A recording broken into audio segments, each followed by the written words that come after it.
Bismillahirrahmanirrahim. Assalamualaikum warahmatullahi wabarakatuh. Alhamdulillahilladzi bi ni'matihi tatimmus shalihat. Asyhadu an la ilaha illallah wahdahu la syarikalah wa asyhadu anna Muhammadan abduhu wa rasuluhu la nabiyya wa la rasula ba'dah. Allahumma salli wa sallim wa barik ala nabiyyina Muhammadin wa ala alihi wa ashabihi wa man tabi'ahum bi ihsanin ila yaumiddin. Alhamdulillah Bapak Ibu rahimani wa rahimakumullah, kita berjumpa kembali untuk melanjutkan kajian rutin bulanan kita membahas kitab Al-Arba'in An-Nawawiyah bersama guru kita Ustadz Askar Wardana LCMPD Hafizahullah Ta'ala. Alhamdulillah di malam hari ini kita akan lanjutkan di hadis yang ke-24 yang insya Allah bertajuk haramnya berbuat zalim. Baik, Alhamdulillah sudah siap semua Bapak Ibu. Insya Allah kita akan menyimak pemaparan materi dari guru kita Ustadz Askar Wardana LC MPD Hafizahullah Ta'ala. Kepada Ustadz, kita mulai kajian kita malam hari ini. Iya. Jazakumullah khairan, Ustadz Ramdhani. Assalamualaikum warahmatullahi wabarakatuh. Waalaikumsalam warahmatullahi wabarakatuh. Innal hamdalillah nahmaduhu wa nasta'inuhu wa nastaghfiruh wa na'udzu billahi min syururi anfusina wa min sayyiati a'malina. Man yahdihillahu fala mudhillalah wa man yudlil fala hadiyalah. Wa asyhadu an la ilaha illallah wahdahu la syarikalah wa asyhadu anna Muhammadan abduhu wa rasuluh. Ya ayyuhalladzina amanu taqullaha haqqa tuqatih wa la tamutunna illa wa antum muslimun. Ya ayyuhan nasu taqu rabbakumul ladzi khalaqakum min nafsin wahidah wa khalaqa minha zawjaha wa batha minhuma rijalan katsiran wa nisaa'a wattaqullaha alladzi tasaaluna bihi wal arham innallaha kana 'alaikum raqiba. Ya ayyuhalladzina amanu taqullaha wa qulu qawlan sadida yuslih lakum a'malakum wa yaghfir lakum dhunubakum wa may yuti'illaha wa rasulahu faqad faza fawzan 'azima. Amma ba'd, fa inna asdaqal hadithi kitabullah wa khairul huda huda Muhammadin sallallahu alaihi wa alihi wasallam wa syarrul umuri muhdatsatuha wa kullu muhdatsatin bid'ah wa kullu bid'atin dhalalah wa kullu dhalalatin finnar. Ikhwani wa akhwatifiddin rahimani wa rahimakumullah. Alhamdulillah kita bersyukur kepada Allah Subhanahu wa taala atas karunia nikmat demi nikmat yang terus Allah Subhanahu wa taala curahkan kepada kita sekalian. Di antaranya adalah pada malam hari ini kita masih bisa berkumpul bersua kembali dalam majelis ilmu. Mudah-mudahan Allah Subhanahu wa taala memberkahi waktu kita dan menambahkan kepada kita sekalian ilmu yang bermanfaat, amal yang soleh, dan juga ditambahkan pemahaman yang benar, yang kokoh di atas pemahaman para salafus salih, para sahabat, dan juga para tabi'in. Mudah-mudahan Allah Subhanahu wa taala menjadikan apa yang kita pelajari malam hari ini adalah menjadi pemberat mizan kebaikan kita dan penghapus dosa-dosa kita. Allahumma amin. Dan insyaallah Bapak Ibu sekalian, muslimin muslimat rahimani wa rahimakumullah, pada pertemuan malam hari ini kita akan membahas hadis yang ke-24 ya. Hadis nomor ke-24 dari kitab Al-Arba'in An-Nawawiyah. Hadis yang cukup panjang. Mari kita baca terlebih dahulu hadisnya.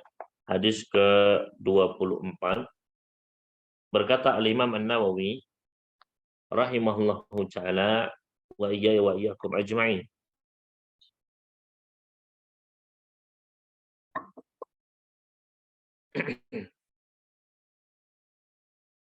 An Abi Dzarrin Al-Ghifari radhiyallahu anhu 'an Nabi sallallahu alaihi wasallam fima yarwihi an rabbih 'azza wa jalla annahu qala. Dari sahabat Abu Dzar Al-Ghifari, semoga Allah meridai beliau, dari Nabi sallallahu alaihi wasallam, dari apa-apa yang beliau riwayatkan dari Rabbnya Azza wa Jalla, yaitu bahwasanya Allah Subhanahu wa taala berfirman, "Ya ibadi, inni haramtu dzulma ala nafsi wa ja'altuhu bainakum muharrama fala tadzalam." Ya ibadi kullukum dallun illa man hadaituhu fastahduni ahdikum. Ya ibadi kullukum ja'i illa man at'amtuhu fastat'imuni ut'imkum. Ya ibadi kullukum 'arin illa man kasautuhu fastaksuni aksukum. Ya ibadi innakum tukhti'una bil-laili wan-nahar wa ana aghfiru dzunuba jami'a fastaghfiruni aghfir lakum. Ya ibadi innakum lan tablughu dharri fatadurruni wa lan tablughu naf'i fatanfa'uni. Ya ibadi law anna awwalakum wa akhirakum wa insakum wa jinnakum kanu ala atqa qalbi rajulin wahidin minkum ma zada dzalika fi mulki syai'a. Ya ibadi law anna awwalakum wa akhirakum wa insakum wa jinnakum kanu ala afjari qalbi rajulin wahidin minkum ma naqasa dzalika min mulki syai'a. Ya ibadi law anna awwalakum wa akhirakum wa insakum wa jinnakum qamu fi sa'idin wahidin fasa'aluni fa'ataitu kulla wahidin mas'alatahu ma naqasa dzalika mimma 'indi illa kama yanqusul mikhyatu idza udkhilal bahr. Ya ibadi innama hiya a'malukum uhsiha lakum thumma uwaffikum iyyaha faman wajada khairan falyahmadillah wa man wajada ghaira dzalika falayalumanna illa nafsah, rawahu Muslim. Yang artinya dari sahabat Abu Dzar Al-Ghifari, semoga Allah meridai beliau, dari baginda Nabi sallallahu alaihi wasallam, dari apa-apa yang beliau riwayatkan dari Rabbnya Azza wa Jalla. Artinya ini adalah hadis qudsi, ya, yang seperti ini Nabi sallallahu alaihi wasallam meriwayatkan langsung dari Allah Subhanahu wa taala. Ini mananya hadis ini termasuk hadis qudsi, ya. Yaitu firman Allah Subhanahu wa taala, Allah berfirman langsung disampaikan Nabi sallallahu alaihi wasallam tapi bukan Al-Qur'an, ya. Sesungguhnya Allah Azza wa Jalla telah berfirman, "Wahai hamba-hambaku, sesungguhnya aku telah mengharamkan kezaliman atas diriku dan aku menjadikannya haram di antara kalian. Maka janganlah kalian saling menzalimi. Wahai hamba-hambaku, kalian semua tersesat kecuali orang yang telah aku beri petunjuk. Maka mintalah petunjuk kepadaku, aku akan memberikan petunjuk kepada kalian. Wahai hambaku, kalian semua adalah orang yang lapar, kecuali orang yang aku beri makan. Maka mintalah makanan kepadaku, aku akan memberikan makanan kepada kalian. Wahai hamba-hambaku, kalian semua datang dalam keadaan telanjang, kecuali orang yang telah aku beri pakaian, maka mintalah pakaian kepadaku, aku akan memberikan pakaian kepada kalian. Wahai hambaku, sungguhnya kalian berbuat kesalahan di waktu malam dan siang, dan aku bisa mengampuni dosa-dosa itu semuanya. Maka mintalah ampun kepadaku, aku akan mengampuni kalian. Wahai hamba-hambaku, sesungguhnya kalian tidak akan mencapai apa yang bisa membahayakanku, sehingga dapat menimpakan keburukan kepadaku. Dan kalian tidak akan mencapai apa yang bermanfaat untukku, sehingga kalian dapat memberikan manfaat kepadaku. Wahai hambaku, seandainya orang pertama hingga orang terakhir di antara kalian, baik manusia maupun jinnya, semuanya memiliki hati seperti hati orang yang paling takwa di antara kalian, maka tidaklah itu menambah kerajaanku sedikit pun. Wahai hamba-hambaku, seandainya orang pertama hingga orang terakhir di antara kalian, baik manusianya maupun jinnya, mereka semua memiliki hati seperti hati orang yang paling jahat di antara kalian, maka tidaklah itu mengurangi kerajaanku sedikit pun. Wahai hamba-hambaku, seandainya orang pertama hingga orang terakhir di antara kalian, baik manusianya maupun jinnya, mereka semua berdiri secara bersamaan dalam satu waktu. Mereka semua meminta kepadaku bersamaan bareng-bareng, lalu aku berikan setiap orang apa yang mereka minta, tidaklah hal itu akan mengurangi apa yang ada di sisiku. Kecuali sebagaimana apa yang dikurangi oleh sebatang jarum yang dimasukkan ke dalam lautan. Wahai hambaku, sesungguhnya semua tergantung dari amal perbuatan kalian yang aku catat semuanya untuk kalian. Kemudian aku akan memberikan ganjaran untuk kalian atas amal perbuatan kalian. Maka barang siapa yang mendapatkan kebaikan, hendaknya dia memuji Allah. Dan barang siapa yang mendapatkan selain itu, maka janganlah sekali-kali dia menyalahkan kecuali dirinya sendiri. Hadis sahih riwayat Imam Muslim rahimahullah ta'ala. Maka ikhwani wa akhwatifiddin rahimani wa rahimakumullah, hadis ini adalah hadis yang cukup panjang dan faedahnya pun sangat banyak. Namun di sini kita akan insya Allah membatasi, kita akan mengambil 10 ya faedah di antara faedah hadis ini yang sangat banyak sekali. Maka langsung saja faedah yang pertama. Faedah yang pertama adalah keadilan Allah Subhanahu wa taala. Ya. Yang mana Allah Subhanahu wa taala tadi ya Allah menegaskan ya ibadi inni haramtu dzulma ala nafsi, ya. Wahai para hambaku, aku telah mengharamkan kezaliman atas diriku sendiri. Ya. Artinya Allah Subhanahu wa taala enggak mungkin akan menzalimi para hambanya. Ya. Maka ini menunjukkan apa? Keadilan Allah Subhanahu wa taala, enggak akan ada yang terzalimi. Ya. Allah enggak akan mungkin menzalimi seorang pun di antara para hamba-hambanya. Ya. Maka ya, ini menunjukkan Allah Subhanahu wa taala, Allah Maha mampu untuk berbuat segala sesuatu. Ya. Namun Allah Subhanahu wa taala tidak akan mendoli, pada Allah mampu saja, ya.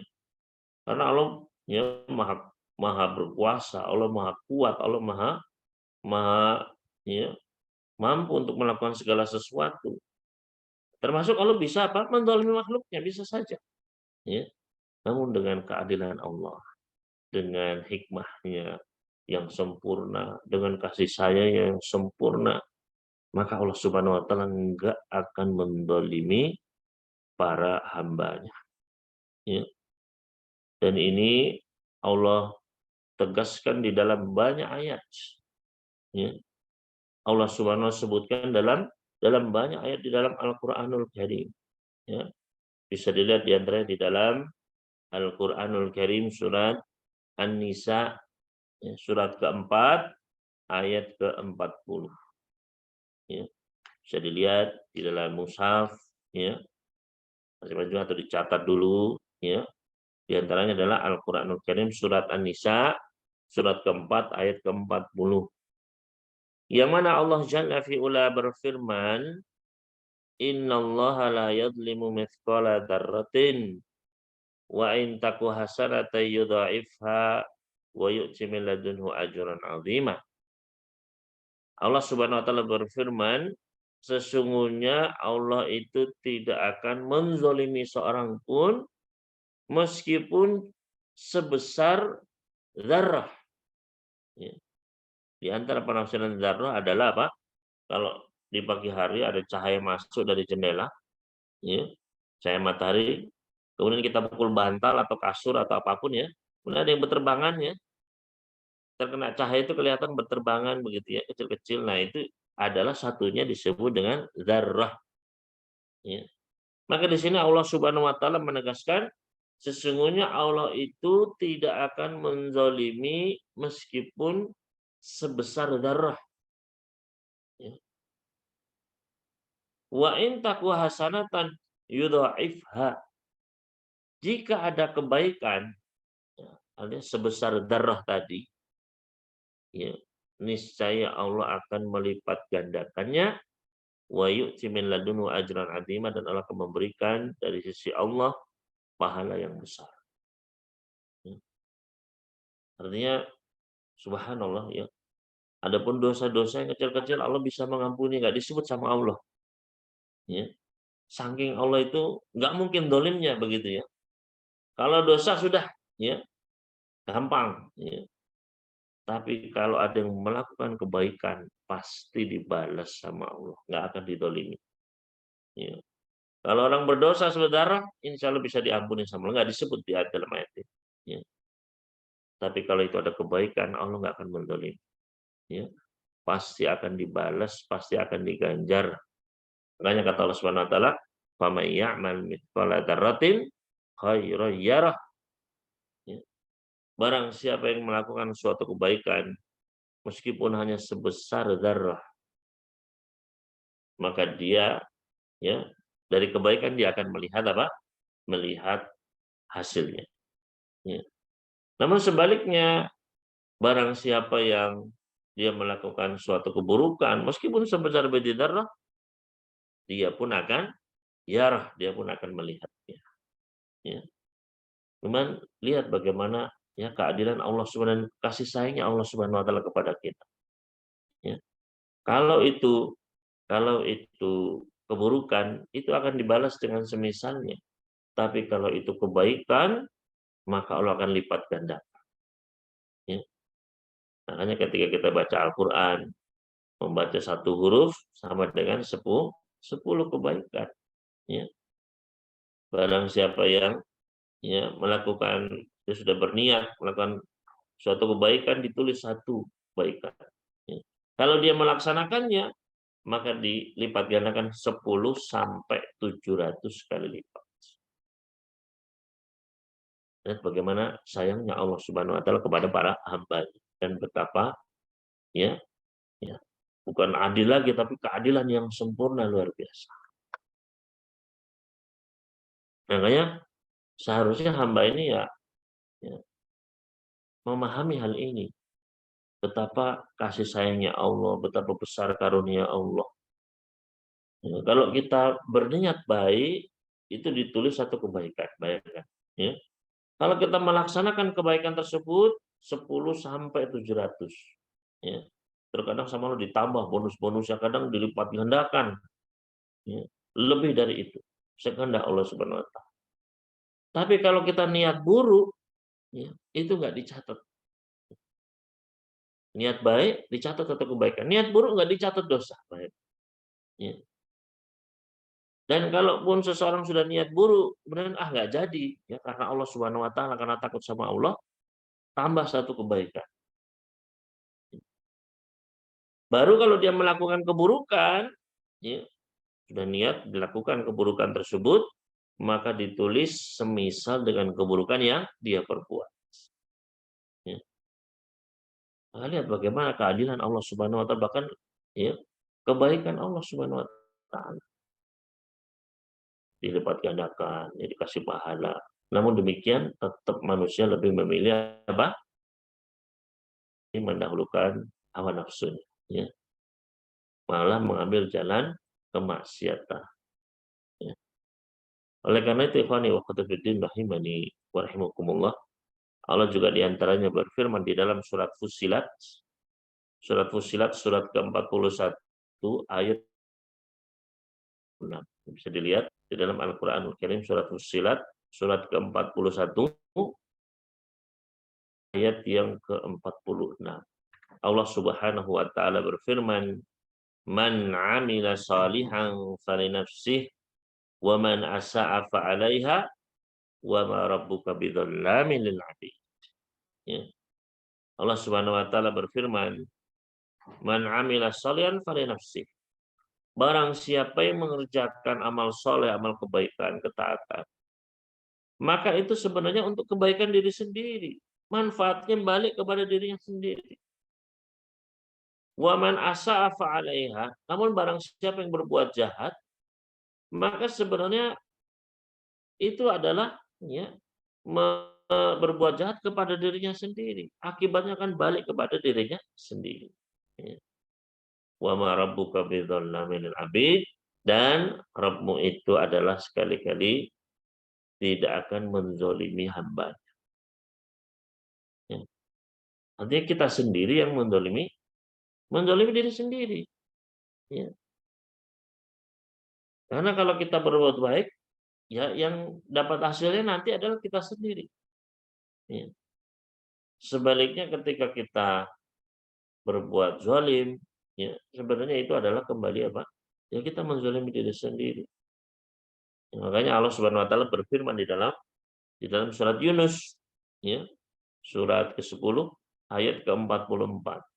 Dalam surat Yunus surat ke-10 ayat ke-44, Allah Jalla fi'ala berfirman, "Innallaha la yadlimun nasa syai'a, walakinnan nasa anfusahum yadlim." Ya, dalam surat Yunus surat ke-10 ayat ke-44, ya, kata Allah Subhanahu wa taala, "Innallaha la yazlimun nasa syai'a." Sesungguhnya Allah itu tidak akan mendolimi manusia sedikit pun. Ya, ya. Sesungguhnya Allah tidak akan mendolimi manusia sedikit pun.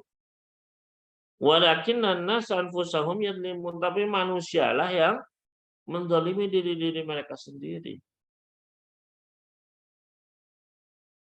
Karena sebenarnya kalau kita berbuat ketaatan, ya, Allah nggak butuh ketaatan tersebut. Ya, tadi disebutkan dalam hadis, kalau semuanya taat, semuanya nurut, semuanya soleh, ya, nggak akan menambah kerajaan Allah sedikit pun. Sebaliknya kalau semuanya jahat, semuanya maksiat, ya, semua ya manusia, jinnya semuanya buruk, ya, nggak akan mengurangi apa kekuasaan Allah sedikit pun. Kerajaan kekayaan Allah nggak akan berkurang. Ya.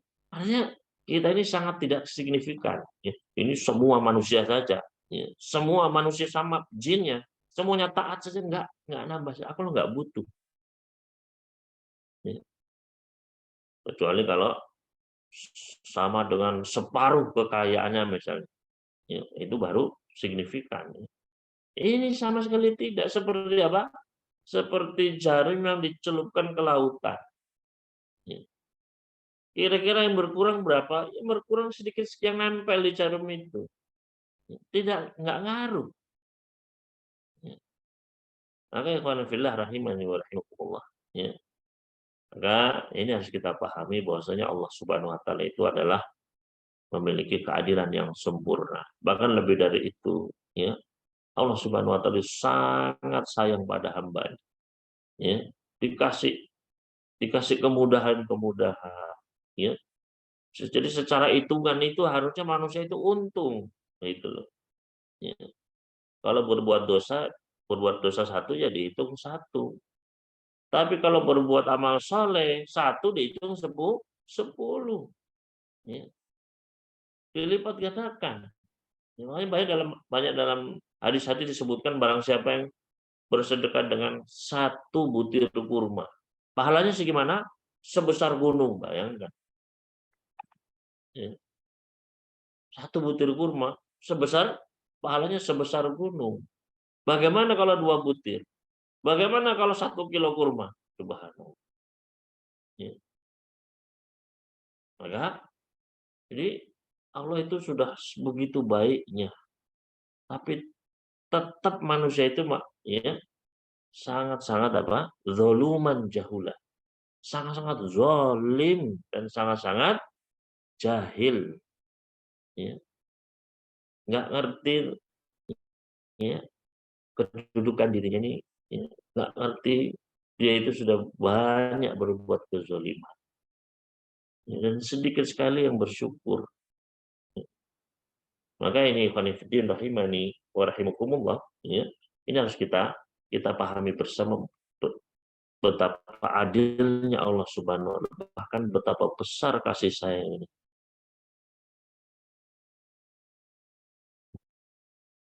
Maka ini ibadah wahyu.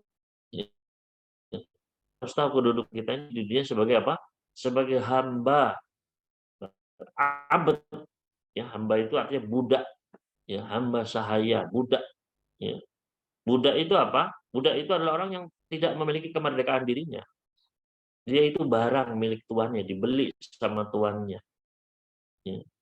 Ya sama dengan kita ini. Kita ini nggak memiliki diri kita sendiri sebenarnya. Karena tubuh ini yang ngasih siapa? Allah. Nyawa yang ngasih siapa? Allah. Seluruh alam ini yang menciptakan siapa? Allah semuanya. Kita nggak punya apa-apa sama sekali. Kita ini hambanya Allah, budaknya Allah. Ya. Tapi Allah itu nggak sewenang-wenang, nggak. Ya. Kalau kalau manusia kan, ya kepada budaknya kadang sewenang-wenang begitu ya, membebankan suatu yang di luar kemampuannya. Adapun Allah enggak, ya. Allah memberi kita pilihan mau apa, monggo terserah. Ya. Allah Subhanahu wa taala ya memberikan kepada kita petunjuk, memberikan kepada kita yang mengutus rasul-rasul, kitab-kitab diturunkan ya. Untuk manusia bisa apa? Menghamba kepada Allah Subhanahu wa taala. Ya.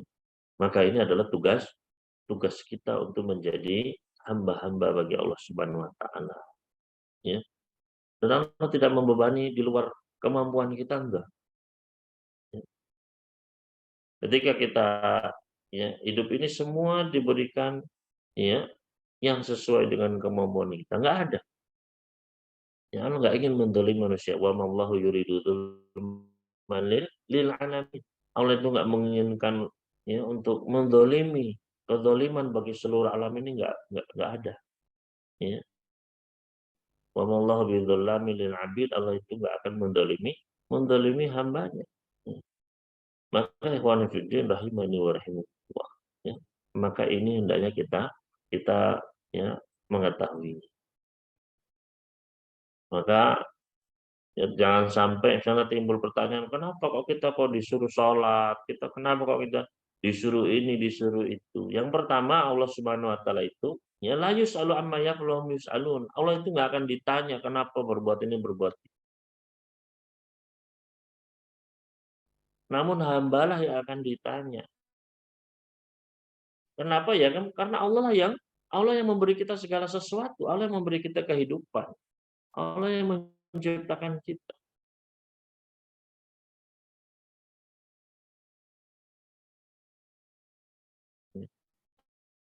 Allah yang ngasih darah, Allah yang ngasih hari, Allah pun yang ngasih tanah ini, Allah pun yang ngasih semuanya, Allah yang kasih. Ya. Kita saja, ya kita saja ketika ngasih orang, misalnya kita membayar pegawai kita, ya. Kita membayar kita apa? Kita suruh-suruh, dan pegawai itu pun akan nurut, akan melaksanakannya. Ya. Karena dia sudah diberikan apa nanti gajinya tersebut, ya. Dibayar dia. Ya. Maka dia pun nurut. Nah ini Allah Subhanahu Wa Taala memberi kita segala sesuatu loh, kok kita nggak mau nurut? Ya. Maka ya, nah ini hendaknya kita mengetahuinya, memahaminya, ya betapa adilnya Allah Subhanahu Wa Taala, ya dan Allah tidak akan mendolimi para hambanya, ya apalagi nanti di hari kiamat, ya di hari kiamat Allah Subhanahu Wa Taala tidak akan mendolimi sedikit pun para hambanya. Ya. Kemudian faedah yang kedua adalah tentang haramnya kezaliman. Ya. Haramnya kezaliman. Sebagaimana disebutkan dalam hadis tadi, ini haramtu dzulma ala nafsi wa ja'altu bainakum muharramah. Sesungguhnya aku mengharamkan kezaliman itu atas diriku, dan aku pun menjadikannya di antara kalian juga haram. Ya. Jadi memang ya nggak boleh haram itu kezaliman itu. Ya. Nah, para ulama menjelaskan bahwasanya kezaliman itu dilihat dari arahnya ya. Itu maka ada kezaliman kepada Allah, ada kezaliman kepada diri sendiri, dan ada kezaliman kepada orang lain, kepada sesama manusia, ya, sesama makhluk.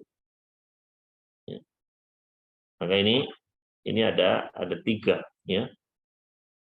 Yang pertama adalah kezaliman kepada Allah Subhanahu wa taala. Ya, pada dasarnya semua kemaksiatan itu ya zalim kepada Allah sebenarnya. Ya. Ketika kita menzalimi diri kita sendiri, ya, itu sebenarnya kita bermaksiat kan? Sebenarnya kita zalim juga kepada Allah yang sudah memberikan nikmat kepada kita. Begitu pula ketika kita menzalimi orang lain, ya. Berarti kita apa? Berarti kita juga menzalimi penciptanya, ya Allah Subhanahu wa taala. Maka ya ini adalah sebenarnya semua adalah kemaksiatan adalah zalim kepada Allah, ya. Namun ada sebuah kezaliman yang paling besar, yaitu zalim kepada haknya Allah Subhanahu wa taala, yaitu adalah perbuatan syirik, ya. Asyirkul akbar. Beribadah kepada selain Allah Subhanahu wa taala, menyembahkan ibadah kepada penghambaan kepada selain Allah, ini kezaliman yang paling besar nomor 1 sudah. Sebagaimana disebutkan di dalam surat Luqman, ya, di dalam surat Luqman surat ke-31 di ayat yang ke-13, Allah Jalla fi'ula berfirman, wa idh qala Luqmanu li ibnihi wa huwa ya'iduhu ya bunayya la tusyrik billah innasyirka la dzulmun 'adzim. Kata Allah Subhanahu wa taala, dan ketika Luqman berkata kepada anaknya, ketika dia sedang memberikan nasihat ujangan kepada putranya tersebut, Luqman berkata, ya bunayya, wahai anakku, la tusyrik billah, janganlah kamu mempersekutukan Allah. Jangan kamu apa? Tusyrik, berbuat syirik. Ya. Menduakan Allah, beribadah kepada selain Allah. Jangan. Ya. Nah, ini menunjukkan apa? Memang dalam mendidik anak itu harus dijelaskan masalah akidah. Ya. Dan harus dilarang. Harus, ya, jangan semua boleh-boleh. Ya. Karena ayatnya jelas menunjukkan la tusyrik billah, jangan kamu ini. Ya. Karena kadang ada, ya, yang mengatakan oh tidak boleh anak itu dilarang-larang, ya. Padahal dalam Al-Qur'an jelas, ya, ya bunayya la tusyrik billah, wahai anakku jangan kamu berbuat syirik kepada Allah. Ya. Innasyirka ladzulmun adzim, sesungguhnya kesyirikan adalah kezaliman yang sangat besar. Nah, ini menunjukkan, ya, ini kenapa dia adalah kezaliman yang besar, ya, bahkan zalim yang paling besar. Karena yang dizalimi adalah haknya Allah. Ya. Kalau kita menzalimi sama manusia, misalnya kita mengambil hartanya, ya, atau kita memfitnah dia, ya, atau bahkan membunuh dia, ya, itu zalim dan termasuk besar, iya, termasuk dosa besar, betul. Ya. Tapi itu masih kalah dengan syirik. Kenapa? Karena itu semua zalim kepada haknya makhluk. Sedangkan syirik ini adalah zalim kepada haknya Al-Khaliq, haknya sang penciptanya makhluk. Mana yang lebih besar? Haknya yang pencipta atau yang diciptakan? Terus ya hak pencipta lebih besar. Nah, ini yang benar-benar harus kita jauhi, jangan sampai kita berbuat syirik, ya. Asyirkul akbar, ya. Karena bahayanya kalau syirik besar, kita belum sempat taubat, sudah meninggal, ya, meninggal belum sempat taubat, membawa dosa tersebut ke akhirat, ya, dosa syirik besar, maka bahayanya adalah dia tidak akan diampuni sama Allah Subhanahu wa taala. Ya. Yang kedua adalah dia tidak akan bisa masuk surga selama-lamanya. Ya. Dan yang ketiga adalah dia akan kekal di dalam neraka. Ini kurang bahaya bagaimana lagi. Ya. Nggak diampuni, kemudian nggak akan masuk surga, dan akan kekal di dalam neraka. Nah, ini dosa yang paling berbahaya. Ya, dosa syirik, zalim kepada hak Allah, yaitu hak ibadah hanya kepada Allah. Ya. Seperti berdoa, ya, doa ini ibadah. Ya. maka hanya diberikan kepada Allah ketika kita berdoa, menyeru, memanggil, yang boleh kita panggil hanya nama Allah. Ya Allah, Ya Rahman, Ya Rahim, Allahumma, ya, Ya Karim, Ya Mannan, Ya Wahhab, Ya Razak, Ya Razik, ya Muhammad, Ya Salam, Ya Kudus, Ya Hayyu, Ya Qayyum, yang hanya boleh dipanggil nama Allah saja. Ya.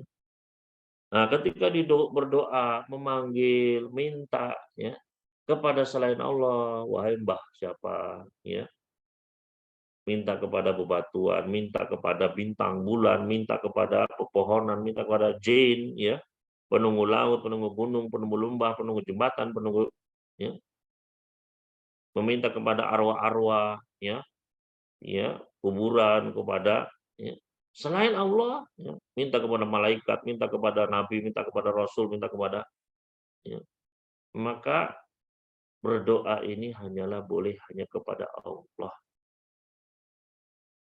Iyyaka na'budu wa iyyaka nasta'in. Hanya kepada Engkau kami ibadah, hanya kepada Engkau kami minta pertolongan, ya Allah. Ya. Maka, ya, ini zalim kepada Allah Subhanahu wa taala. Jangan sampai kita syirik, ya. Ini kezaliman yang paling berbahaya. Ya. Sebagaimana Allah Subhanahu wa taala ingatkan, ya, wa qad khaba man hamala zulma. Ya. Telah rugi, telah celaka, ya, telah, ya, binasa orang-orang yang hamala zulma, yang membawa kezaliman. Apa maksudnya kezaliman di sini? Yaitu berbuat syirik kepada Allah. Rugi dia, celaka, binasa. Ya. Maka barang siapa yang kita pernah berbuat kesyirikan, ya, pernah ke dukun, ya, pernah minta bantuan jin, ya, pernah, ya, make a wish kepada bintang, kepada, ya, selain Allah Subhanahu wa taala, ya, kepada penghuni tua, pada penghuni kuburan, arwah-arwah, ya, minta kepada malaikat, minta kepada nabi, minta kepada rasul, ya, pokoknya berdoa kepada selain Allah, segera bertaubat, ya. Karena itu adalah termasuk asyirku al-akbar. Mintalah hanya kepada Allah. Wa qala rabbukum ud'uni astajib lakum. Ya. Rabb kalian mengatakan, ud'uni, minta langsung kepadaku, aku akan jawab kalian. Ya. Wa annal masajida lillahi fala tad'u ma'allahi ahada. Dan sesungguhnya masjid-masjid itu semuanya kepunyaan Allah. Fala tad'u ma'allahi ahada. Jangan berdoa dengan Allah dengan siapapun juga. Ya. Jangan kita doakan Allah Subhanahu wa taala. Ya. Maka faidah sa'alta fas'alillah, kalau kamu minta, mintalah hanya kepada Allah. Karena itu kalau kita ibadah kepada selain Allah, maka itu adalah berarti kita zalim sama Allah Subhanahu wa taala. Ya. Kemudian tadi zalim kepada Allah. Yang kedua adalah zalim kepada diri sendiri. Nah, ini sebenarnya semua kemaksiatan sebenarnya adalah zalim kepada dirinya sendiri. Ya. Allah Subhanahu wa taala berfirman di dalam surat An-Nisa ayat ke-110. Surat keempat ayat ke-110.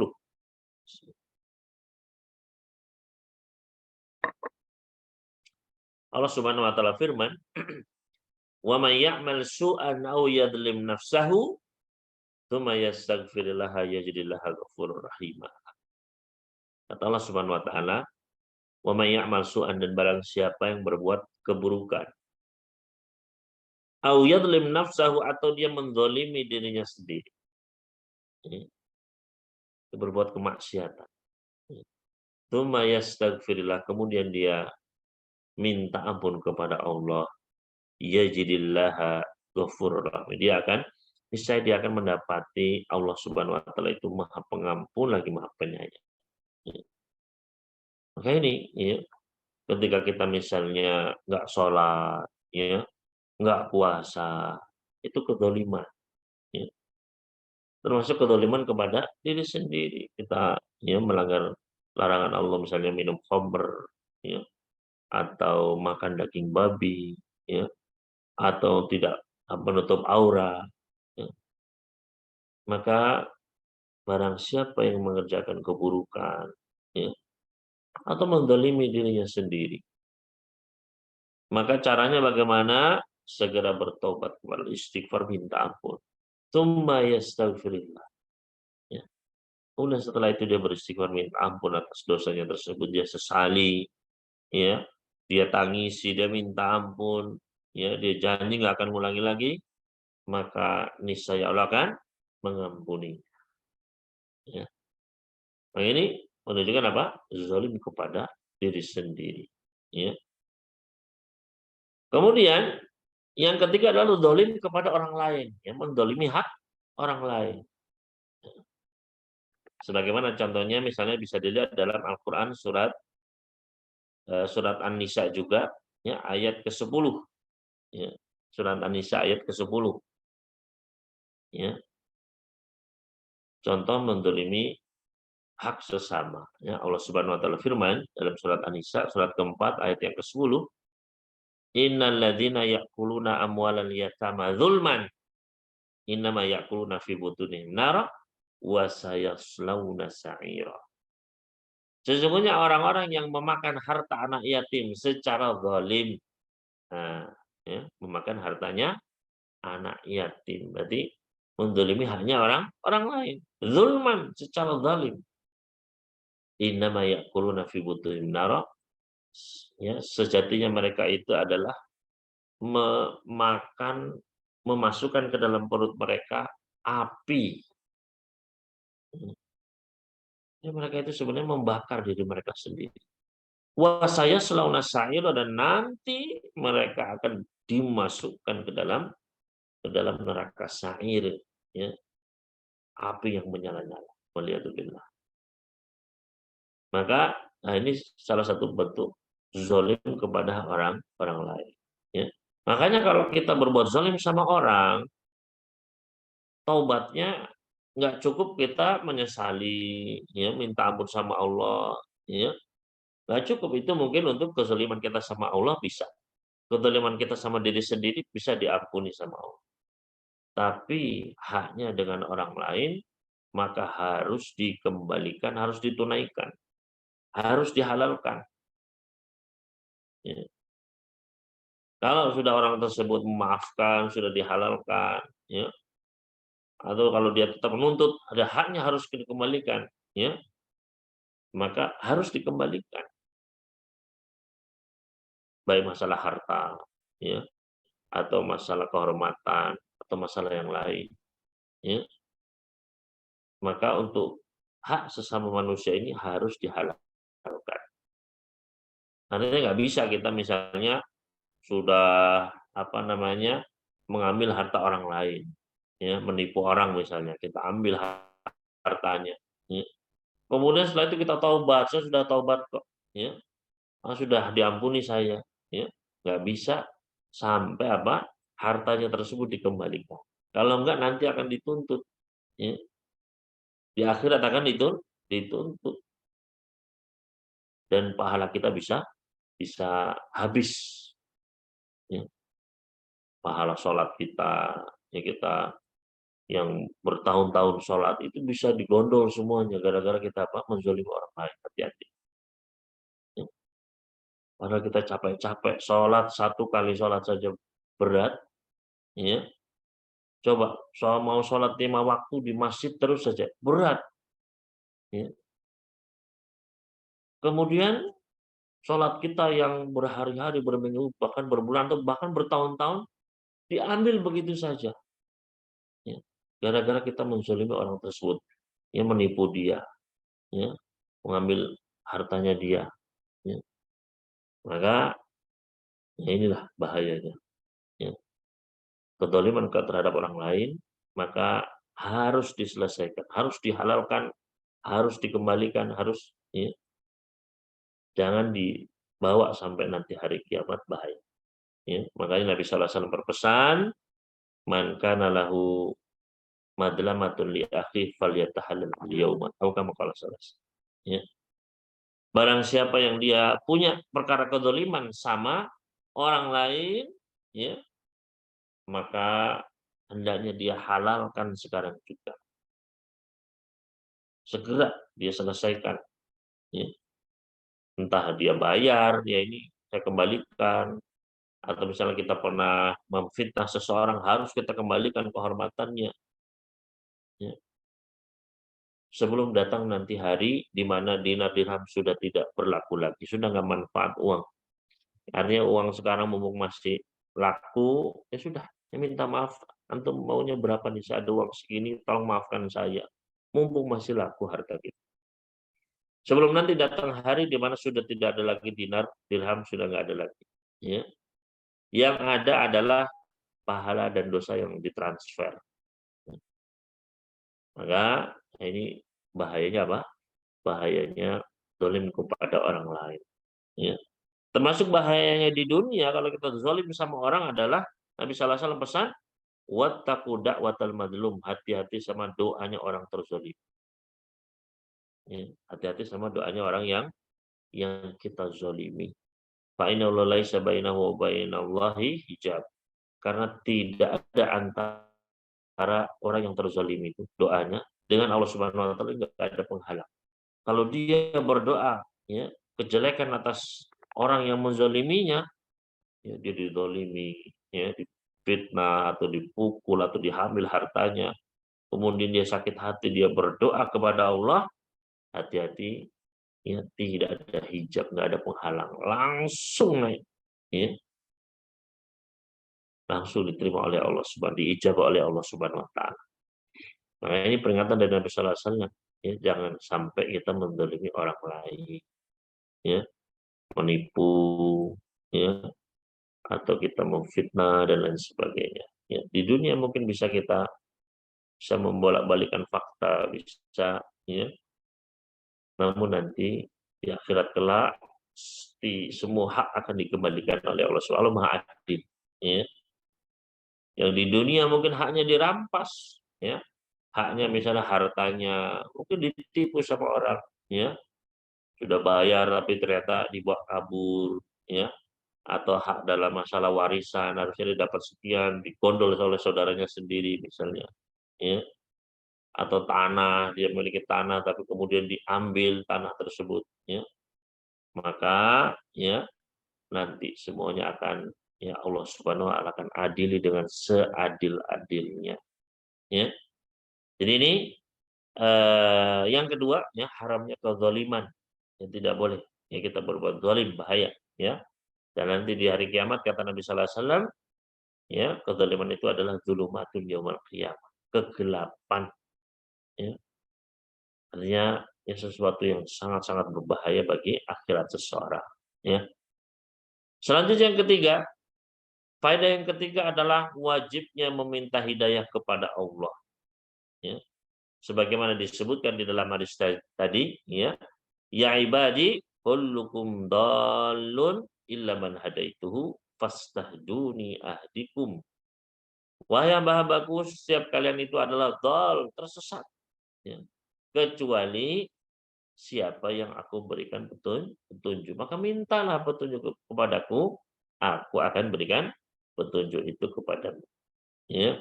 Maka ya wajib kita minta hidayah kepada Allah Subhanahu wa taala. Dan ini yang kita minta dalam setiap salat kita membaca ihdinas siratal mustaqim. Ya Allah tunjukilah kami ke jalan yang lurus. Ya. Makanya di situ ada permohonan doa, minta kita apa? Petunjuk, ya, kepada jalan yang lurus, jalannya Rasulullah SAW, jalannya para sahabat, jalannya Abu Bakar, Umar dan ya, orang-orang saleh. Ini kita minta, ya, hidayah. Dan hidayah ini ada dua, ya disebutkan oleh para ulama, ya. Yang pertama adalah hidayatul irsyad wal bayan, ya hidayah yang berupa ya ilmu, ya berupa ya, nasihat, ya ayat-ayat Al-Quran yang dibacakan, hadis-hadis yang disampaikan, nasihat-nasihat, ya ini hidayah irsyad, ya. Dan yang kedua adalah hidayah taufiq, hidayah yang menentukan apakah kita akan mengikuti jalan tersebut atau tidak. Ya, makanya ada dua. Yang pertama hidayatul irsyad, ya hidayah yang sifatnya penyampaian, begitu, ya. Sebagaimana Allah firmankan ya di dalam Al-Qur'an surat Asy-Syura surat ke-42 ayat ke-52, Allah Subhanahu firman di akhir ayat tersebut, wa innaka latahdi ila siratin mustaqim.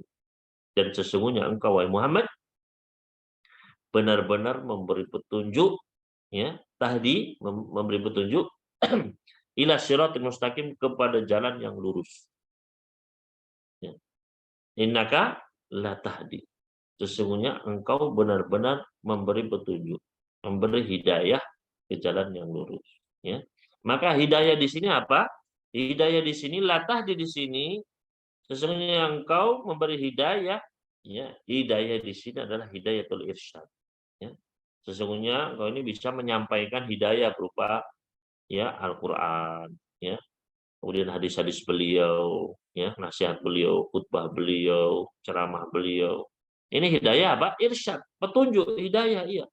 Ya. Petunjuk menuju jalan yang lurus. Ya. Nah, yang kedua adalah hidayatul taufik. Yaitu apa yang Nabi Sallallahu Alaihi Wasallam sampaikan kepada kita ayat-ayat Al-Quran, hadis-hadis beliau. Ya. Itu petunjuk ya, yang sifatnya apa? Penyampaian. Ya. Nah, tapi apakah hati seseorang akan ikut atau tidak, akan beriman atau tidak? Ya. Apakah dia akan amalkan nasihat tersebut atau tidak? Nah, ini namanya hidayatul taufik. Ya. Itu petunjuk yang ya penetapan di dalam hatinya. Apakah dia menerima atau tidak? Ya. Sebagaimana Allah firmankan dalam surat Al-Qasas. Ya. Di dalam surat Al-Qasas surat ke-28 ayat ke-56. Di dalam surat Al-Qasas ya, surat ke-28 ayat ke-56. Allah Subhanahu wa taala firman, "Innaka la tahdi." Kalau tadi kan innaka la tahdi, ya lamnya pendek, artinya penekanan benar-benar. Ya. Jadi sama-sama di sini tahdi, ya, memberi petunjuk, ya. Nah, kalau di sini di dalam surat Al-Qasas ini ayat ke-56, innaka la tahdi, sesungguhnya engkau itu tidak bisa memberikan hidayah, ya, man ahbabta, kepada orang yang kamu cintai, yang kamu senangi, kamu ingin, ya, itu kamu nggak bisa ngasih petunjuk loh.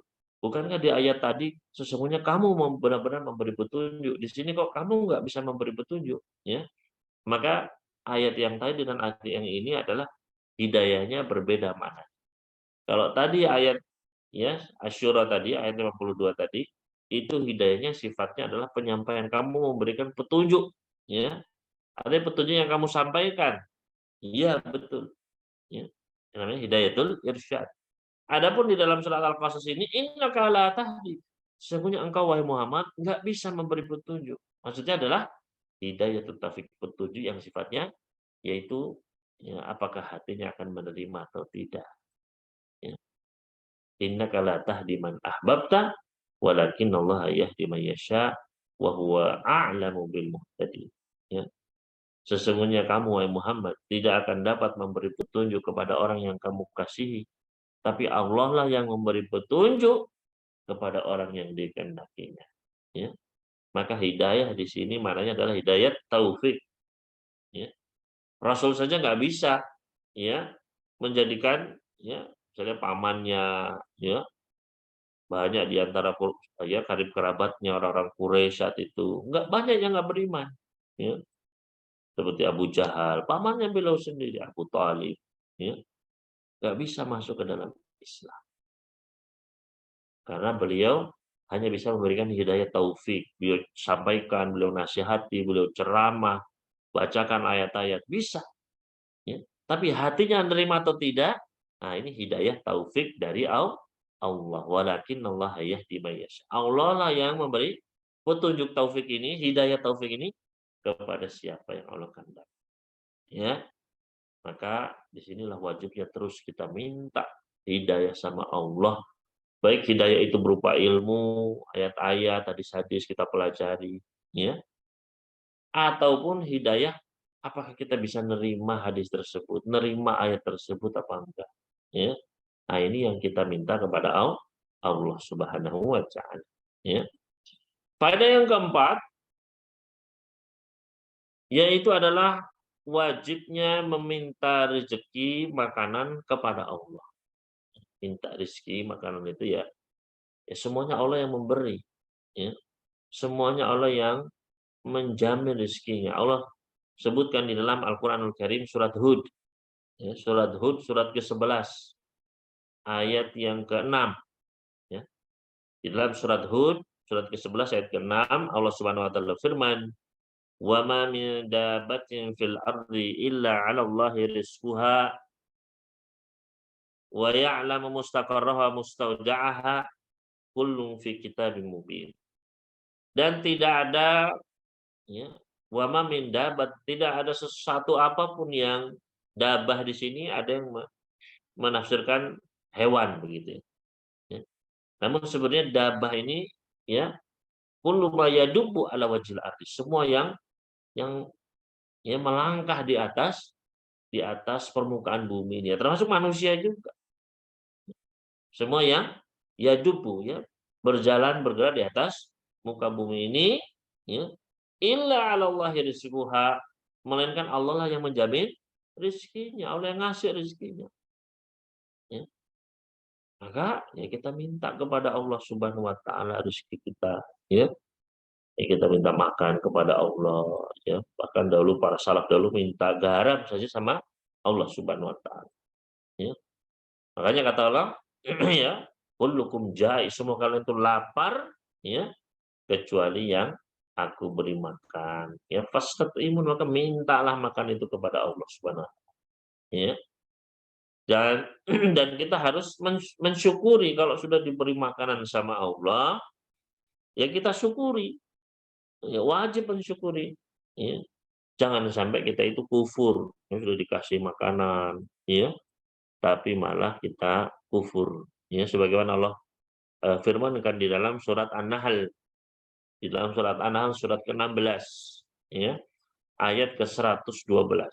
Di dalam surat An-Nahl surat ke-16 ayat 112 Allah Subhanahu wa taala firman, "Wa daraballahu mathalan qaryatan kanat aminatan mutmainnah ya'tiha rizquha ragadan min kulli makan fakafarat bi an'umillah fa'adzaqaha Allah libasal ju'i wal khawfi bima kanu yasna'un."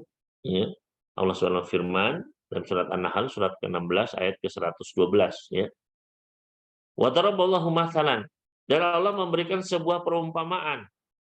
Qaryatan, sebuah kampung, Korea sebuah negeri, sebuah ya, daerah begitu ya. Kanat aminatan mutmainnah, yang negeri tersebut dulunya aman, sentosa, sejahtera. Ya. Di aman, tenang gitu ya. Ya'ti harizquha ragadan min kulli makan. Rezekinya termasuk makanan-makanannya apa semua itu datang ya ragadan dengan mudah ya, dengan melimpah ruah ya, dari segala penjuru ya, datang ya. Nah, ini kan sebuah nikmat yang sangat besar, sudah negerinya tenang ya, apa rezeki apa semua juga mudah ya. Namun apa yang terjadi? Fakafarat bi an'umillah, tapi ya penduduk negeri tersebut malah kufur ya, nggak bersyukur atas nikmat-nikmat Allah Subhanahu wa taala. Akhirnya apa yang terjadi? Fa'adzaqahallahu libasal ju'. Allah pun timpakan kepada mereka, cicipkan kepada mereka yaitu libasal ju', sehingga mereka merasakan lapar ya, kelaparan, wal khauf, ketakutan, bima kanu yasnaun, gara-gara apa yang mereka perbuat ya, gara-gara kekufuran mereka kepada Allah Subhanahu wa taala. Nah, ini yang kita takutkan ya. Kita ini sekarang ya makan ya nasi ada apa ada ya dengan mudah ya. Maka ini harus kita syukuri, jangan sampai kita kufur nikmat, karena kalau nikmat itu sudah dicabut ya, nah ini berbahaya sekali. Makanya guru saya pernah bercerita bagaimana dahulu ya orang-orang di Mesir itu ya, kalau yang orang-orang yang dulu ya mbah-mbahnya dulu itu sangat memuliakan makanan. Kalau ada makanan terjatuh ke tanah ya, ada roti misalnya atau ada makanan apa saja jatuh, ya mereka lihat langsung mereka ambil makanan itu langsung dibersihkan, ya. Langsung mereka ya meminta ampun kepada Allah, ya. Kenapa? Karena mereka dulu merasakan, kakak-kakak mereka, mbah-mbahnya mereka itu merasakan dulu mereka pernah kelaparan sampai harus mencari tikus-tikus di got untuk makan. Ya, tikus-tikus itu yang mereka jadikan makanan karena saking kelaparannya. Waliyadzubillah. Ya, makanya mereka nggak berani, ya makanan kemudian diceh-ceh, dihina apalagi ini nggak enak ini kurang itu, ya. Takut dicabut nikmat itu, ya.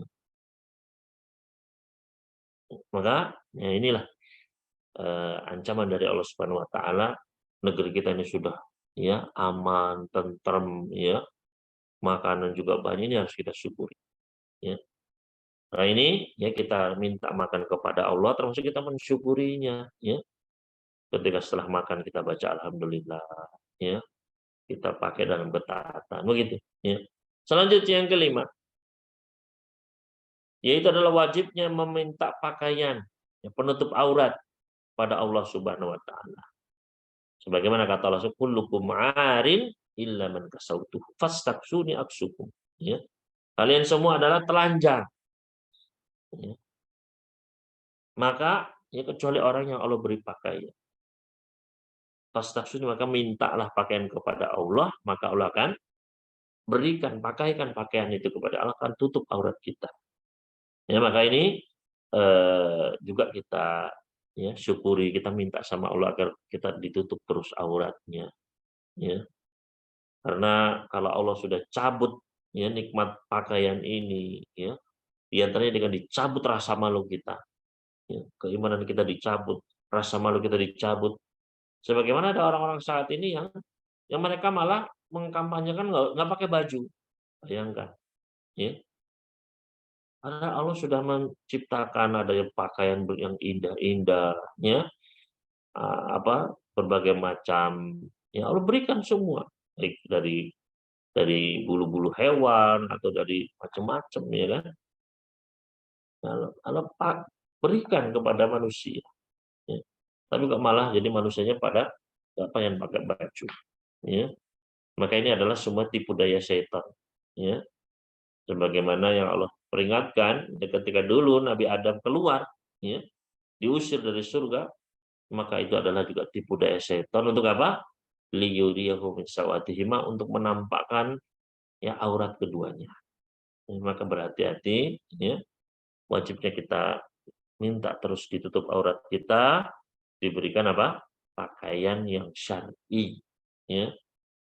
Kemudian selanjutnya, faedah yang keenam, yaitu wajibnya kita meminta ampunan dari dosa-dosa kita kepada Allah, ya. Sebagaimana dalam hadis tadi, ya, ya ibadi wahai hamba-hambaku, ya, innakum tukhti'una billaili wan nahar, kalian itu berbuat dosa siang malam, ya, terus dosa terus, ya.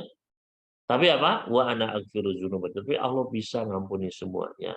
Kuncinya apa? Fastaghfiruni, mintalah ampun kepadaku, aghfir lakum, akan aku ampuni, ya. Maka ya kita ketika berbuat dosa kita harus yang pertama sadari itu berbuat dosa, ya. Kita sudah maksiat, kita sadari, ya Allah saya maksiat, ya. Kita sesali. Ya, itu dulu kuncinya. Setelah itu kita minta ampun sama Allah Subhanahu wa taala, kemudian setelah itu kita janji jangan ngulangi lagi. Ini adalah taubat yang nasuh, taubatan nasuha, ya. Maka yang pertama harus disesali dulu, yang itu maksiat, dosa melanggar larangan Allah, ya. Makanya di antara dosa yang paling berat, paling paling sulit taubatnya adalah perbuatan apa? Bid'ah, ya. Kenapa bid'ah itu paling sulit taubatnya? Ya, Nabi sallallahu alaihi wasallam sendiri, ya, yang ya beliau menjelaskan bahwasanya ya orang yang berbuat bid'ah itu sulit untuk bertobat, ya. Kenapa? Karena ya orang yang berbuat bid'ah itu menyangka dia beribadah kepada Allah, ya. Padahal dia ibadah yang tidak ada tuntunannya. Ya, maka sulit taubatnya. Kalau seorang maksiat itu kan jelas-jelas dia maksiat, ya. Maka dia pun tahu ini maksiat nih, begitu. Nah, cuman orang yang berbuat bidah ini merasa, "Loh, saya kan berbuat baik," ya. Padahal dia adalah menyelisih, ya, dia merasa ibadah tapi padahal ibadahnya itu tidak ada tuntunannya, ya. Nah, ini berhati-hati kita, ya. Maka kuncinya apa? Minta ampun kepada Allah, insya Allah akan Allah ampuni, ya. Kemudian faedah selanjutnya, faedah yang ketujuh yaitu Allah tidak membutuhkan hamba, namun hambalah yang butuh sama Allah. Ya. Jadi Allah itu nggak butuh kita, kita ini yang butuh sama Allah. Ya. Bisa dilihat di dalam Al-Quranul Karim surat Fatir, surat ke-35 ayat yang ke-15. Ya, di dalam surat Fatir, surat ke-35 ayat ke-15, ya, Allah Subhanahu wa taala berfirman, "Ya ayuhan nasu antumul fuqara'u ilallah wallahu wal ghaniyyul hamid." Ya. Hai manusia, kalian inilah yang butuh sama Allah. Ya. Antumul fuqara'il, kalian ini fakir, butuh sama Allah. Ya. Wallahu wal ghaniyyul hamid, dan dialah Allah yang maha kaya, yang nggak butuh. Ya. Al-Hamid, yang maha terpuji. Ya. Maka di sini menunjukkan bahwasanya kita inilah yang butuh sama Allah. Ya. Gimana nggak butuh? Sedangkan jantung ini yang menggerakkan Allah Subhanahu wa taala. Ya. Semua tubuh ini Allah yang memberikan sehingga bisa berjalan, ya, darah apa sih. Coba Allah hentikan jantung kita, ya, beberapa menit saja. Enggak usah menit, detik saja. Ya. Siapa yang bisa menggerakkannya? Ya. Maka ya memang kita ini butuh sekali sama Allah, sedangkan Allah nggak butuh kita. Allah Maha Kaya. Ya. Selanjutnya faedah yang ke-8, yaitu adalah kekuasaan dan kekayaan Allah yang sempurna. Allah Maha Kaya. Ya. Sebagaimana disebutkan tadi, ya, Allah Subhanahu wa taala, ya ibadi, lau anna awalakum wa akhirakum. Kalau semua kalian, manusia pertama sama yang terakhir, ya, semuanya bertakwa kepada Allah, nggak akan menambah kekayaan Allah sedikit pun. Begitu pula kalau semua manusia, termasuk jinnya, ya, semuanya bermaksiat sama Allah, ya, itu pun nggak akan mengurangi kebesaran Allah, kekayaan Allah sedikit pun nggak ada, ya, pengaruhnya. Begitu pula seandainya semua manusia, dari yang pertama sampai yang terakhir, sama jin-jin, sama korin-korinnya semua, ya, manusia plus apa? Plus jin, ya, semuanya bareng-bareng. Ini seandainya, ya, semuanya hidup dalam satu waktu dan semuanya berbarengan, sama minta, berdoa semuanya. Ada yang minta jadi, ya, menjadi penguasa seluruh dunia, ada yang ingin minta ini, minta itu, ya. Kemudian semuanya berbarengan juga Allah kabulkan semua permintaannya. Bayangkan, ya. Semuanya dikasih sama Allah. Ya. Maka tidaklah itu pun mengurangi kekayaan Allah sedikit pun enggak. Ya. Kecuali seperti apa? Seperti jarum yang dicelupkan ke dalam lautan. Kira-kira berkurang nggak lautannya? Cuma sedikit sekali. Enggak ngaruh sama sekali. Ya. Maka ya, ini menunjukkan apa? Bagaimana Allah Maha Kaya. Ya. Allah itu nggak butuh. Ya, kitalah yang butuh kepada Allah Subhanahu wa taala. Selanjutnya yang ke-9, faedah ke-9 adalah dicatatnya seluruh amal-amal kita. Ya. Sebagaimana disebutkan dalam hadis tadi, ya, ya ibadi innama ya a'malukum. Ya, wahai hamba-hambaku, sesungguhnya semuanya adalah tergantung dari amal-amal kalian. Sihalakum, yang aku catat untuk kalian. Maka seluruh amal itu sama Allah dicatat. Ya. Allah perintahkan kepada para malaikat, kiraman katibin, para malaikat pencatat. Ya. Sebagaimana disebutkan di dalam surat Al-Kahfi, ya, surat ke-18, ya, yang biasa kita baca ketika hari Jumat, ya, siang ataupun malamnya. yang hadisnya dihasankan oleh banyak para ulama hadis, ya, semenjak zaman terdahulu sampai saat ini, ya, yaitu di dalam surat Al-Kahfi surat 18 ayat ke-49. Allah Subhanahu wa taala firman, "Wa wuji'al kitabu fataral mujrimina musyfiqina mimma fihi wa yaquluna ya wailatana ma li hadzal kitabi la yughadiru shaghiratan wala kabiratan illa ahsaha wa wajadu ma 'amilu hadira wa la yadlimu rabbuka ahad." Ya. Wa wudi'al kitab, dan diletakkanlah kitab catatan amal kita. Ya. Fataral mujrimina, maka kamu melihat orang-orang yang pendosa, ya, yang berbuat salah, ya. Musyfiqina, takut, khawatir, ya. Mimma fi, dari apa-apa yang tertulis di dalam kitab itu, kitab-kitab amalnya sendiri itu. Wa yaquluna, mereka berkata, ya wailatana, celaka kami. Mali hadzal kitabi, ya. Kitab apa ini? Ya. Kok detail, teliti, nggak ada yang luput sama sekali. La yughadiru shaghiratan wala kabiratan illa ahsaha. Nggak ada perkara kecil ataupun perkara besar, dicatat semuanya. Ya. Jadi benar-benar amal itu ditulis semuanya. Ngomong apa, ya, niatnya kayak apa, waktunya jam berapa, ini, wah semuanya. Ya. La yughadiru shaghiratan wala kabiratan illa ahsaha. Ya. Wa wajadu ma 'amilu hadiran, mereka pun mendapati semua yang mereka kerjakan itu hadir, yang ada di buku itu. Wala yadlimu rabbuka ahada, dan Rabbmu tidak akan menzalimi seorang pun. Ya. Semuanya dicatat, subhanallah. Ya, ma yalfidu min qaulin illa ladaihi raqibun atid. Tidak ada satu ucapan pun yang mereka ucapkan, melainkan malaikat ini nyatat terus. Ya.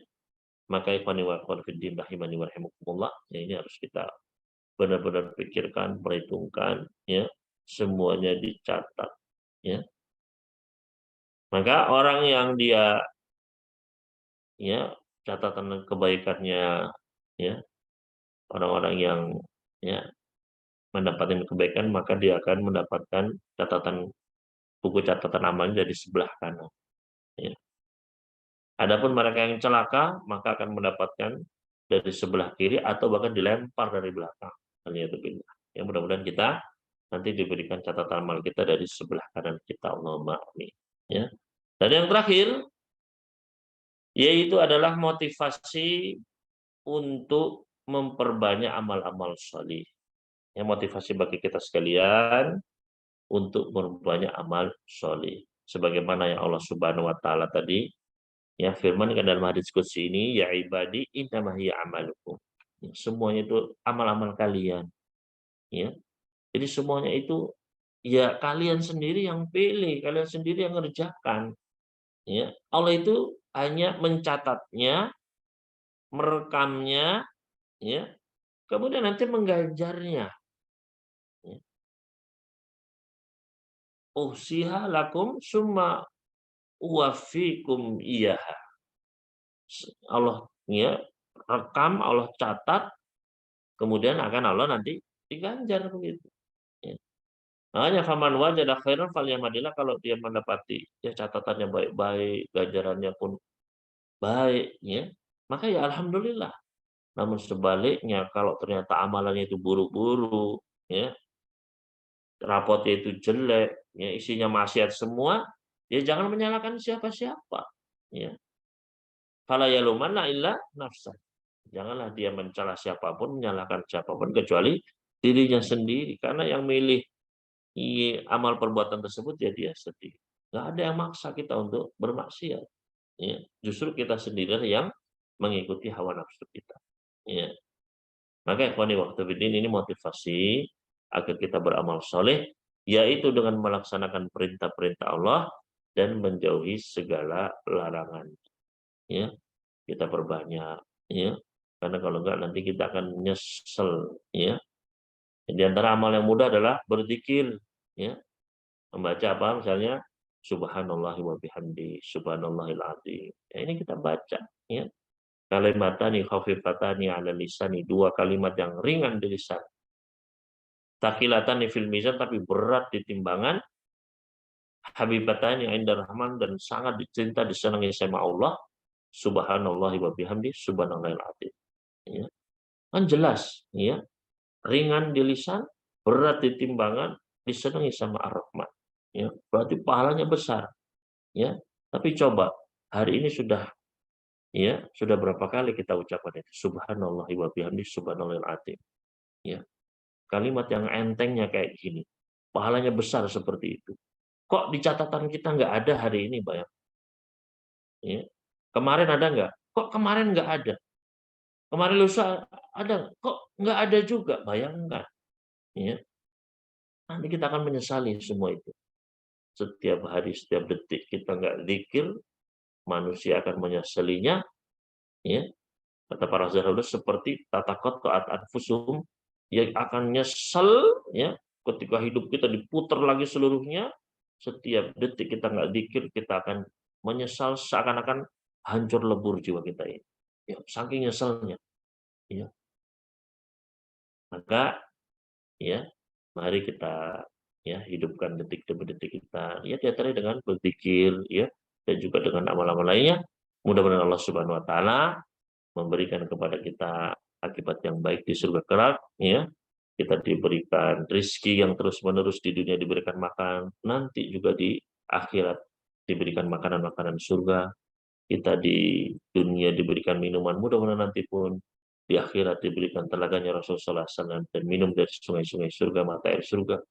Kita sekarang diberikan pakaian, mudah-mudahan nanti di padang mahsyar juga diberikan pakaian kemuliaan, dan kita masuk surga pun diberikan pakaian ahli surga. Dan mudah-mudahan Allah terus memberikan hidayah kepada kita sehingga kita bisa masuk ke dalam surganya selamat dari api nerakanya. Allahumma amin. Ini mungkin yang bisa kami sampaikan. Selanjutnya saya kembalikan kepada Kang Ramdhani. Wallahu a'lam. Alhamdulillah, jazakallahu khairan Ustadz atas penyampaian materinya. Masya Allah, tidak terasa Ustadz, kebersamaan kita sudah 1 jam 20 menit Ustadz. Masya Allah, ini Panjang hadisnya materi. panjang ini sudah Panjang saya betul, ringkes. Masya Allah.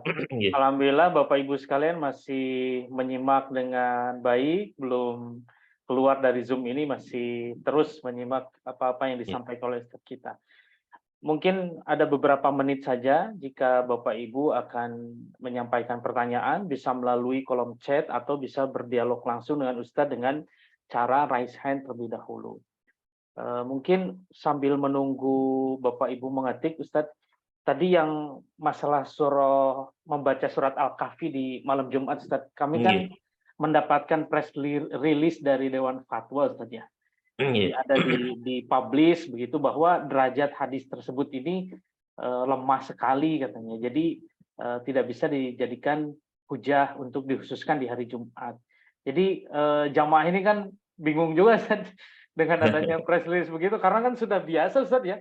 Kita kalau tidak malam Jumat, di hari Jumatnya gitu membaca suratul Kahfi itu. Jadi yang paling baik penyikapan terhadap hal tersebut itu bagaimana Ustaz ya? Alhamdulillah, salatu wassalamu ala Rasulillah wa ba'd.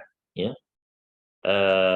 Memang mengenai masalah pensohihan maupun pelemahan hadis, ya, maka hal ini adalah terkadang kembali kepada masalah ijtihadiyah. Ya. Artinya terkadang para ulama kita beristihad, dia melihat jalur-jalurnya yang dia ketahui, ya, maka dia pun menghukumi hadis tersebut adalah hadis yang lemah, ya. Sedangkan mungkin para ulama yang lain mereka ya lebih mendalam, ya, lebih luas, ya, mendapatkan jalan-jalan yang lain, kemudian menghukumi hadis tersebut adalah hadis yang ya mungkin bisa naik derajatnya menjadi hasan, ya. Maka memang hal ini adalah masalah-masalah ijtihadiyah, ya. Tentu saja kita kembalikan kepada para ahlinya, para ulama hadis, ya, para muhaddisin, ya, dari ya semenjak zaman ya mutaqaddimin hingga mutaakhirin, ya. Maka ya termasuk dalam masalah-masalah ya penyesuaian hadis, ya dalam banyak masalah seperti misalnya masalah adzan di telinga bayi yang baru lahir, ya itu juga terjadi perbedaan pendapat di kalangan para ulama kita, ya. Ibnu Qayyim beliau menghasankan hadisnya, sedangkan para hadis yang lain melemahkan hadis tersebut, ya. Begitu pula dalam masalah ini, ya, membaca surat Al-Kahfi yang dikhususkan pada hari Jumat, ya. Maka banyak di antara para ulama kita yang menghasankannya, ya. Dan juga ya kalaupun eh, terjadi perbedaan pendapat seperti ini, ya, maka kita sikapi dengan bijak, ya. Kita lihat yang mana di antara penjelasan para ulama yang mungkin kita lebih lebih mukni, ya. Kita lihat juga kapasitas para ulama yang menghasankan siapa saja sih, ya. Ternyata di situ ada para ulama yang besar, ya, semenjak zaman dahulu sampai saat ini, ya. Dan ya seperti ini masalah ini adalah perlu kita sikapi dengan bijak, ya. Artinya ketika kita pun memilih, oh menurut saya ini adalah hadisnya bisa diamalkan, ya, maka kita tidak perlu mencela mereka yang tidak mengamalkannya. Begitu pula sebaliknya, mereka yang menganggap hadis itu adalah lemah, ya, maka tidak perlu mencela mereka yang mengamalkannya, ya. Namun tentu saja ranah diskusi itu akan terus terbuka, ya. Boleh ya berdiskusi, ya, saling menyampaikan, ya, tapi jangan sampai kemudian ya saling mencela dan saling memboikot satu sama lain. Ya, maka ya seperti masalah-masalah ijtihad lainnya, maka kita tidak perlu saling ya kemudian ya timbul permusuhan dan sebagainya. Allah bicara. Baik, alhamdulillah jazakallahu khairan Ustaz atas jawabannya. Mudah-mudahan bisa menjawab karena di antara Bapak Ibu yang hadir saat ini juga ada yang bertanya kepada saya Ustaz Oh iya, untuk iya. disampaikan pada saat kajian, ditanyakan begitu dan semoga bisa mewakili jawabannya. Karena ada sebagian yang Kalau khawatir. saya pribadi sendiri, ya, maka lebih cenderung pada bahwasanya hadis tersebut adalah hasan, ya, dan hal ini juga tentu berdasarkan bisa dilihat di dalam penjelasan yang disebutkan oleh Syekh Albani dalam kitab-kitab beliau, ya, begitu pula oleh Ustadz kita, Ustadz Abdul Hakim bin Amir Abdad, hafidhallahu ta'ala, ya, beliau juga menjelaskan tentang kedudukan dari hadis-hadis tersebut yang ya sangat jelas, sangat gamblang, ya, maka insya Allah tidak mengapa untuk mengamalkan. Itu sendiri kalau menurut saya pribadi, wallahu ta'ala. Baik, alhamdulillah dan mendapatkan pencerahan kembali. Kemarin itu sempat ada yang ditahan amalan itu Ustaz karena khawatir terjerumus ke dalam kebid'ahan tadi Ustaz. Iya, Jadi agak membingungkan begitu yang sudah biasa dan dianggap bisa diamalkan, dijadikan hujah, ternyata ada press release yang juga mungkin dikeluarkan daripada ahli ilmu juga Ustaz ya. iya, iya. Jadi menahan diri dan mencari mungkin penjelasan yang lebih komprehensif lagi untuk Bapak Ibu. Jadi Bapak Ibu sesuai dengan penjelasan guru kita Ustaz Askar, silakan untuk diamalkan. Ini bisa dijadikan hujah. Alhamdulillah. Ada satu Ustaz pertanyaan Iya, masuk, silakan. bertanya Ustaz ya. Iya, monggo. Assalamualaikum Pak Ustaz. Waalaikumsalam warahmatullahi. Ini agak disingkat-singkat kalimatnya. Mengenai tadi yang doa mustajabah ketika kita menzalimi orang. Oh, mungkin maksudnya orang yang teraniaya itu doanya Iya. mustajabah Ustaz. Ketika orang yang teraniaya itu orang kafir, itu bagaimana Ustaz ketika mereka berdoa? Kan berdoanya tidak kepada Allah. Iya. Iya. Terima kasih atas pertanyaannya, ya. Bahkan ketika orang tersebut adalah ya orang yang kafir, ya, musyrik, ya. Karena orang-orang yang kafir, orang yang musyrik, ya, semenjak zaman dulu sampai zaman ini, ya, ketika mereka meminta, sebenarnya mereka minta pasti adalah kepada secara fitrah, ya. Mereka pasti mintanya ke satu Tuhan yang ada di langit, ya. Entah itu dari ahli kitab misalnya, ya. Bahkan orang-orang musyrikin di zaman Rasul sallallahu alaihi wasallam, ya. Mereka sendiri mengaku ada satu Tuhan yang di langit, ya. Cuman mereka menjadikan patung-patung ini, patung-patungnya orang soleh ini sebagai wasilah untuk disampaikan kepada Allah Subhanahu wa taala, gitu, ya. Maka ketika secara fitrah manusia itu berdoa, dia pasti akan minta kepada zat yang ada di langit. Ya. Itu sudah fitrah manusia. Maka ketika dia zalimi, dia akan kembali kepada ya satu zat yang maha kuat begitu. Yang benar-benar menjadi tempat bergantung hatinya saat itu. Ya. Makanya salah satu sebab kenapa kok doanya orang terzalimi itu meskipun dia kafir itu ya itu tetap akan sampai kepada Allah bahkan menjadi doa yang mustajabah karena orang yang benar-benar terzalimi itu dia hatinya itu benar-benar minta kepada Allah Subhanahu wa taala. Karena saking kesalnya ya, saking dia itu benar-benar minta, memohon kepada satu zat yang tempat dia bergantung. Ya, yang yakin kekuatannya itu nggak ada yang bisa membendung. Ya. Dia minta benar-benar ya, tolong baleskan ya kepada orang itu begitu. Ya. Makanya menjadi doa yang mustajabah meskipun itu adalah orang kafir. Makanya eh, ketika Nabi Sallallahu Alaihi Wasallam mengutus Mu'adz bin Jabal ya kepada orang-orang ahli kitab, ya maka tetap Nabi Sallallahu Alaihi Wasallam pesankan apa? Wattaqu da'watal madlum. Hati-hati doanya orang yang terzalim. Ya. Artinya meskipun mereka itu pun ahli kitab, ya, ketika mereka didolimi, mereka berdoa kepada Allah, maka ya termasuk di antara keadilan Allah Subhanahu Wa Taala, Allah tetap akan apa? Allah tetap akan ya kabulkan doa tersebut. Ya, meskipun yang mendolimi adalah orang Muslim, ya, dan yang didolimi adalah orang non Muslim. Ya. Maka ya ini tetap ya berlaku. Ya. Tapi juga yang perlu ditekankan di sini adalah yang perlu dijelaskan doanya orang terzalimi ini adalah doa ketika dia berdoa memohonkan pembalasan atau keburukan kepada orang yang zalimi. Gitu. Jadi bukan berarti kemudian ya apa dia didolimi kemudian berdoa ya Allah berikan saya surgamu bukan begitu. Jadi maksudnya doanya ini adalah doa yang dilandasi kekesalannya. Ya, ya Allah balaskanlah untuk orang itu berikanlah ini begitu ya. Nah, itu kan doanya orang terzalimi seperti itu. Jadi bukan wah saya barusan dizalimi nih minta ini apa begitu minta doa-doa yang lain bukan ya. Jadi doanya orang terzalimin adalah doa ketika minta keburukan bagi orang yang menzaliminya. Itu doa yang